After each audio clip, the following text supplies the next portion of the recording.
ഈ പൊട്ടിത്തെറിച്ച Hyundai i20 car കേന്ദ്രീകരിച്ചാണ് police ഇപ്പോൾ അന്വേഷണം നടത്തുന്നത്. പുൽവാമ സ്വദേശിയായ കാറിന്റെ നിലവിലെ ഉടമ എന്നാണ് ഇപ്പോൾ വരുന്ന റിപ്പോർട്ടുകൾ. ഇന്നലെ അറസ്റ്റിലായ കാറിന്റെ ആദ്യ ഉടമയെ കേന്ദ്രീകരിച്ചും അന്വേഷണം പുരോഗമിക്കുകയാണ്. കഴിഞ്ഞ ദിവസങ്ങളിൽ അറസ്റ്റിലായ ഡോക്ടർമാരുമായി ഇയാൾക്ക് ബന്ധമുണ്ടോ എന്നും പോലീസ് സംശയിക്കുന്നുണ്ട്.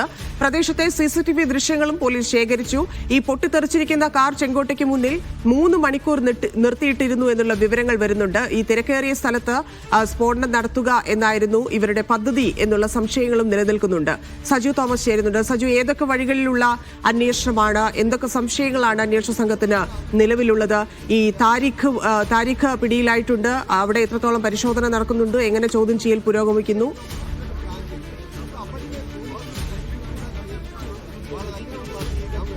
ഇതിന് ഏറ്റവും ഒടുവിൽ നമുക്ക് ലഭിക്കുന്ന വിവരങ്ങൾ ഈ വാഹനത്തിലുണ്ടായിരുന്നത് ഉമർ ആണെന്നുള്ളത് ഏകദേശം ഇപ്പോൾ സ്ഥിരീകരിച്ചിരിക്കുകയാണ്. കൊല്ലപ്പെട്ടത് ഉമർ ആണെന്നാണ്, വാഹനം ഓടിച്ചിരുന്നത് ഉമർ ആണെന്നാണ് ഇപ്പോൾ സ്ഥിരീകരിച്ചിരിക്കുന്നത്. 4 പേർ കൈമാറിയാണ് ഈ i20 വാഹനം ഉമറിന്റെ കയ്യിലേക്ക് എത്തിയത്. ആദ്യം ഈ വാഹനമുള്ളത് സൽമാൻ എന്ന ആളുടെ കയ്യിലായിരുന്നു. പിന്നീട് രവീന്ദ്ര എന്ന ആൾ ഈ വാഹനം വാങ്ങിക്കുന്നു. അതിനുശേഷം പിന്നീട് അമീർ ഈ വാഹനം വാങ്ങുന്നു. അമീറിന്റെ കയ്യിൽ നിന്നാണ് പിന്നീട് ഈ പുൽവാമ സ്വദേശിയായ താരിഖ് ഈ വാഹനം വാങ്ങുന്നത്. താരിഖിന്റെ കയ്യിൽ നിന്നാണ് ഉമർ അഹമ്മദ് എന്ന് പറയുന്ന വ്യക്തി ഈ വാഹനം വാങ്ങുന്നത്.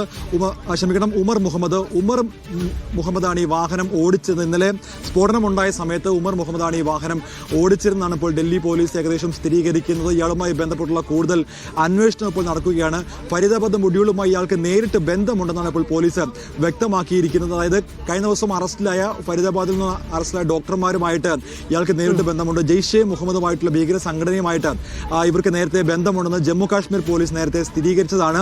അതിൽ ഇയാൾക്കും ബന്ധമുണ്ടെന്നാണ് ഇപ്പോൾ നിലവിൽ നമുക്ക് ലഭിക്കുന്ന വിവരം. എന്തായാലും ഇപ്പോൾ അന്വേഷണം ഇന്നിപ്പോൾ NIAക്ക് വിടാൻ തന്നെയാണ് സാധ്യത. ഭീകരവാദ ബന്ധം സംശയിക്കുന്ന സാഹചര്യത്തിൽ, ചാവേർ ആക്രമണം വന്ന സാഹചര്യത്തിൽ, ആ ആക്രമണത്തിലേക്ക് വഴിവെക്കുന്ന ചില തെളിവുകൾ ലഭിച്ച സാഹചര്യത്തിൽ ഈ അന്വേഷണം എന്തായാലും ഇപ്പോൾ NIAക്ക് വിടാൻ തന്നെയാണ് സാധ്യത. നമ്മളിപ്പോൾ നിൽക്കുന്നത് ഈ ക്രൈം സ്പോട്ടിൽ തന്നെയാണ്. ഇവിടെ ഇപ്പോഴും ഈ NIAയുടെ ഉദ്യോഗസ്ഥർ, ഇപ്പോൾ ഈ കാണുന്നത് ഫോറൻസിക്കിന്റെ ഉദ്യോഗസ്ഥരാണ്. ഫോറൻസിക് വിദഗ്ധർ രാവിലെ 5 മണി മുതൽ തന്നെ ഇവിടെ ഉണ്ടായിരുന്നു. അവർ ഓരോ ബാച്ചുകളായിട്ട് മാറി മാറി ഇവിടേക്ക് വരികയാണ്. ഇപ്പോൾ ആദ്യം വന്ന ബാച്ച് മാനേഷം രണ്ടാമത്തെ ബാച്ച് അവർ മാറുകയാണ്. അതിനുശേഷമാണ് ഇത്തരത്തിലുള്ള വിവിധ തരത്തിലുള്ള അംഗങ്ങളുടെ ഭാഗത്തുനിന്നുള്ള അല്ലെങ്കിൽ സേനകളുടെ ഭാഗത്തുനിന്ന് അന്വേഷണം പുരോഗമിച്ചുകൊണ്ടിരിക്കുന്നത്. നിലവിൽ NSGകളുടെ അല്ലെങ്കിൽ NSGയുടെ ഉന്നത ഉദ്യോഗസ്ഥരുടെ ഭാഗത്തു നിന്നുള്ള അന്വേഷണം പുരോഗമിക്കുന്നു. അതോടൊപ്പം തന്നെ ഡൽഹി പോലീസ്, ക്രൈംബ്രാഞ്ച്, വിവിധ സേനകളുടെ ഭാഗത്തു നിന്നുള്ള അന്വേഷണങ്ങൾ, അത്തരത്തിൽ നിരവധിയായിട്ടുള്ള ഉയർന്ന സേനാ ഉദ്യോഗസ്ഥർ ഈ സ്ഥലത്തെത്തിയിരുന്നു.